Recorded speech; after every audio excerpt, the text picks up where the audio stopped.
What's going on, guys? The TAIALI, that's Ty Ali. Today, on this episode of The Brief, I'd like to introduce a series that I'm starting called the Spotlight Series. My first official guest today will be Mr. Zach Kiedaisch. How's it going, Zach? Hey Ty, how you doing, buddy? Pretty good, pretty good. So, your favorite team is the Portland Trailblazers, correct? That is correct. All right. Let's start off with what seed you think they'll finish in as of their playing so far. With what they will finish in. So the Blazers have had a very up and down season. Right. They started off the season playing really well, despite Nurkic playing quite poorly. He was out of shape after spending a lot of the offseason in Bosnia, thanks to some family trouble. So, prayers up to him for that. But insofar as where they'll finish, it's pretty much impossible to say right now. We're dealing with so many injuries. So Nurk is supposed to be out for, I think, another 2 months, essentially, with his broken wrist. CJ broke his foot, so he's out for or fractured his foot, so he's out for another month as well. So it's pretty tough to say. I think we're at 11-9 right now because we're beating the Wizards. But insofar as the end of the season, it's pretty tough to say. When the guys get back from injury, if they can get on a roll, say there's 20 games left in the season and we're playing 500 basketball and then we have our full team back, you can expect them to make a push at the end of the year, maybe end up like a 5 or a 6 seed. But if they kind of take a while to get back into the groove, aren't playing their best basketball when their healthy team's back, then they can probably be involved in the playoff, the play-in tournament. There's really a couple options there and it's impossible to say. For sure. Yeah. And Dame's always been one of those guys that I want to see succeed so badly, year after year, playoff run after playoff run. They never seem to get far. They were close with the Warriors. I think it was 2 seasons ago in the playoffs. Yeah, they got swept in the Western Conference Finals. Yeah, it's just tough, man. Well, that's the life of being a Blazers fan, man. It's always injury trouble. It's like that Western Conference Finals year. It was the year that Nurkic broke his leg in half, right? So our team was hobbled together. Enes Kanter was starting for us and had one shoulder essentially the entire playoffs. But they still managed to really get it together and had a great run, despite the differences. But obviously, that Warriors team was just a step above. For sure, yeah. And if we look at the Trailblazers roster from last season to this season, the only major loss that you guys had was Whiteside, right? Well, I wouldn't call losing Whiteside a major loss. He was pretty much a net zero. I think he was signed for pretty much the minimum contract for the Kings this year, and if you really watch his game, he quite slow, prodding big man, doesn't really provide you anything offensively. So I think the upgrade from Whiteside to Kanter is quite immense. Right, but now with Nurkic out, you really only have one actual player that's listed as center, right? We have Harry Giles as well. He was right. drafted in, I think, 2017 to the Kings, and the Kings just ended up giving him to us this offseason because they had filled his roster spot with Whiteside. So we essentially pulled off a Giles for Whiteside trade, and Giles has some upside. He's been okay for us in limited minutes, but I think he's averaging 3 points a game. Nothing to write home about. Yeah, some work to be done there for sure. Yeah, no doubt. Let's talk about emerging players like Gary Trent Jr., who is probably playing the best basketball of his career right now. I think Gary Trent Jr. was averaging 16 points a game in the bubble, and he's averaging about 12 now. So I wouldn't say it's the best period of basketball I've ever seen him play, but the fact that he carried over a lot of the success that he saw in Orlando to what we see now is really promising for his career. I think he's averaging 42.3% from three this year. Yeah. Which is really nice to see. 12.4 points a game. His role has expanded, obviously, since CJ went down. So we're not winning basketball games, but the emergence of Gary Trent has been nice to see. Another player I'd like to talk about is Anthony Simons. Yeah. Who has actually been incredible since CJ went down. He's filling a lot of his minutes. I believe since he went down, Anthony's moved up to 15 points a game and is shooting over 50% from three, including some clutch shots and a 30-point game. I think he mixed in there. Yeah. So Simons is a really good player to watch out for. He has sneaky athleticism and is an incredible shooter. He's only 21 years old. So yeah, for sure. And if you were the Blazers GM, let's say, next offseason, would you try to continue developing these backcourt guards, or would you maybe package them up for a better, like a better player to fill up the space in the middle? So my perception of the team at the start of this year was that we were a team that was really built to win in the regular season. And unfortunately, with the injuries and the slow start, thanks to Nurkic's body being incredibly out of shape due to the offseason he had, it just didn't happen. It didn't materialize. Like before the start of the year, I thought we were going to be a 60-win team. I thought would have been a pretty safe bet to like put them in the top half of the playoff picture, and then possibly even a 1 seeded, depending on how the Lakers and Clippers decided to shake out their season with rest and stuff. Obviously, that hasn't been the case. But insofar as where the team is at from a roster construction standpoint, I feel pretty confident in where the roster is right now. The young talent they have is set up to improve. They could probably move on from Zach Collins at this point. I'm not so sure that he's ever going to be able to put together a successful season where he can stay on the court. Yeah. So maybe move that roster spot into somewhere where you can actually have a guy who is healthy and plays. But no, I would like to hang on to Simons and Gary Trent Jr. for the most part, at least until their contracts are up and they probably demand more money than we can afford. For sure, yeah. Let's say middle of March when McCollum and Nurkic are both back, and the Blazers are just barely hanging on to 8th seed. Do you think they'll make the playoffs, or do you think another team will take that spot? Yeah, like I said, I think the roster is constructed to win. So if they can get healthy and really puts a string of games together, then they can, I don't want to say they can win 15 games in a row, but they can have a stretch where they're, 15-3. They're a very solid team from top to bottom. And once they get rolling, they can really get rolling. But a big hinge for that is going to be the play of Robert Covington. He has not been good to start the year. I think he's averaging his lowest career totals for points and rebounds. I know he's only shooting 30% on field goals, which is just atrocious. I think he's shooting like 25% from 3. His defensive numbers have been okay. He's gotten a few steals and a few blocks, but he's just been really sluggish out there. So if we can get Covington rolling, then our starting lineup is going to look a lot better. And then obviously when Nurkic and McCollum return, then our team will be a lot more well-rounded to be able to make a push for the end of the season. So let's say the Blazers do make 8th seed.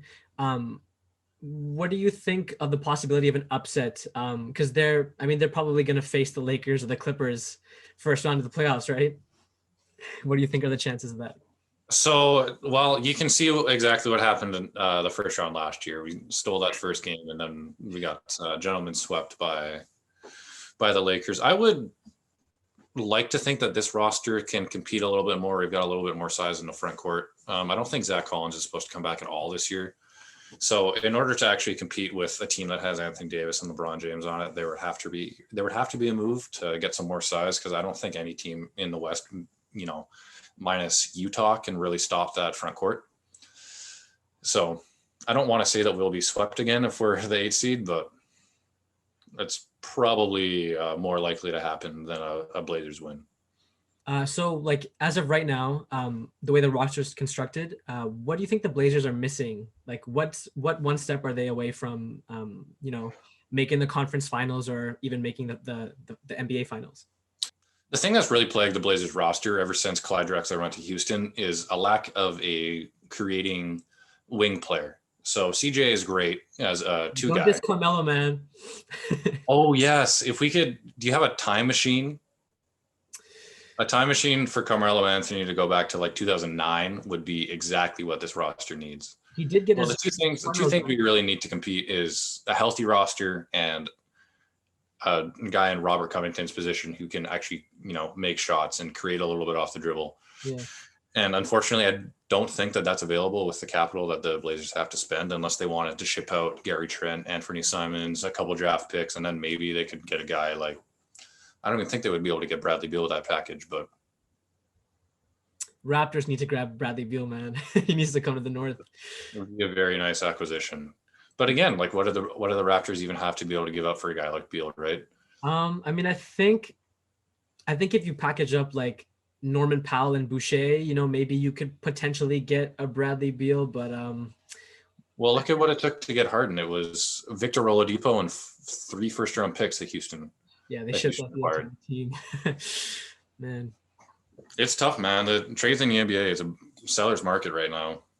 Really is. Kind of a fun question. Where do you think the Blazers backcourt ranks in the league of all the guards, all the point guards and shooting guards? Okay, so in a league where everyone is healthy, Yeah, like Steph and Clay. yeah, second. Second? Yeah, CJ was an all-star this year before he went down. He was averaging 27 points a game, shooting with the best shooting splits of his entire career. So I think, putting him at second is probably pretty fair, behind Steph and Clay. What about Kyrie and Harden? The flat earther and the round Gutman. Mm-hmm. Well, now that you mentioned Kyrie and Harden, I kind of forgot they were playing together. So they're pretty formidable as well. I do like Dame more than I like Kyrie, but obviously James Harden is a league above everyone else in this conversation. So it's up for grabs. I mean, Harden and Kyrie have never made a conference finals together. So that is true. Do you think they will this year? Do you think they could? Oh, I think the Nets are probably going to the finals. They're very, very, very formidable. It'll be really interesting to see what their defense can look like by the end of the year, because I think they're, since the trade happened, they're first in offensive rating and last in defensive rating. Yeah, like they're having these massive high scoring games. Like, I mean, the loss against the Wizards, the 149 to 146. Yeah. As crappy as the Wizards are, you let them score 149 points. Yeah, well, then look at the game they have against the Blazers right now. I think they're getting absolutely creamed. Like, Googling the score for prosperity's sake. Yeah. Yeah, so, well, I mean, the Blazers didn't absolutely destroy them. It was 132 to 121, but Blazers can't guard anybody either and still managed to outscore them. It's really interesting. Then Wizards have 4 wins, and 2 of them are against the Nets this year. Huh. And then the Cavs have won 2 against the Nets. I'm not sure if they have any more games against them because of the shortened season, but well, it's still 72 games, so I think you'd probably get at least 4 games against your conference teams. Okay, yeah. Do you think the Nets will even it up, or do you think the Cavs will take all 4? Oh, I think the Nets can compete with Sexland. I don't know, man. It's a tough battle. Yeah. Obviously, the Nets are probably a better team, but it seems like the Cavs play their best against them. So Zach, what do you think of Terry Stotts? He's been the coach for a hot minute now, right? Yeah, 9 seasons he's been the coach of the Blazers, and there's actually been a lot of conversation online, fans calling for his head. I know the shout out to r/Trailblazers. Is it r/Blazers? I don't know, the Trailblazers subreddit. Yeah. There's been a lot of people who are calling for his head, but a lot of people who are coming to his defense. They are terrible defensively this year. And they've had him for 9 seasons. I think firing him in the middle of the season would be a huge mistake and would essentially lead to them putting a wash on the season and then force Neil Oshie's hand to probably make a trade. Probably end up dealing McCollum in the offseason. But I think if they hold tight and, just sort of hold their cards until there's a better moment in the offseason when you know the other coaches who are available, then you can make a decision from there. But their defense has been atrocious. True, yeah. And in the situation like the Blazers, how much impact do you think the coach has coaching over 9 seasons but not quite reaching anything like higher than the conference finals? Yeah, well, I mean, you can put a lot of blame on the coach, but there's been a lot of roster turnover over those 9 years as well. Mm-hmm. Of course, Dame and CJ have been pretty steady, but in 2014, essentially we lost 4 starters in the offseason, right? And then there was supposed to be a full rebuild, but we still ended up making the playoffs the next year with Al-Farouq Aminu and Mo Harkless and Mason Plumlee as our front court, right? So I think I think Terry Stotts is an amazing coach if you want to win in the regular season. And I think he's a good coach for the playoffs, but I don't think he's one of those top tier of coaches, the Brad Stevens, the Nick Nurses, who can really push your team up and over the top to be able to reach that next level. Mm-hmm. Yeah. Why Portland? And do you think you could ever see yourself jumping ship to another team in the future? So there's a girls who are into horoscopes and stuff, right? Yeah. But I think a truer tell of sort of the partner you're looking for is going to be their NBA fandom, right? And one thing I've heard about Blazers fan is they're never going to cheat on you. We've been down, trotted enough times. I'm not leaving. There was a period of time where there was a few rumors and stuff that were going around about Lillard going to the Lakers. It was the offseason after they got swept by the Pelicans in the first round. I'm like, man, if he goes to the Lakers, I'm just going to become a Lakers fan. Like, blah, blah, blah. But no, I don't think that'll ever happen. I think I've got Portland in my blood. I love that city. I'm not from there, but I've been a couple times. It's very awesome. No, even if Vancouver got a team, I don't think I'd jump ship. That is impressive. Yeah. I got the logo too many places around my house. Very nice, very nice. I noticed you have the same poster as me as well. Yeah, no, it's pretty hideous, hey? Yeah, I don't think any real sports fan would have that poster. I instantly regret putting it up after I put it up. Yeah, no, you can tell we're fake fans. Real fan would have Hito Turkoglu up there on their wall. Maybe Jamal Crawford even. Well, no, Hito. You want to have a Turkish guy who does steroids as your basketball hero. Deep cut. Do you have anything to add, or do you think we're good to wrap it up? Subscribe to The Brief with Ty Ali, or you'll regret it. Thank you, Zach. More content from us, hopefully coming soon. Maybe you'll see Mr. Sebastian Pereira talk about his Charlotte Hornets at some point in the future. Maybe I'll have him on, yeah. I don't think he's actually watched a single game, so it'd probably be a mistake. But probably not. But speaking of Seb, man, subscribe to the 90 Plus podcast. He does great work over there.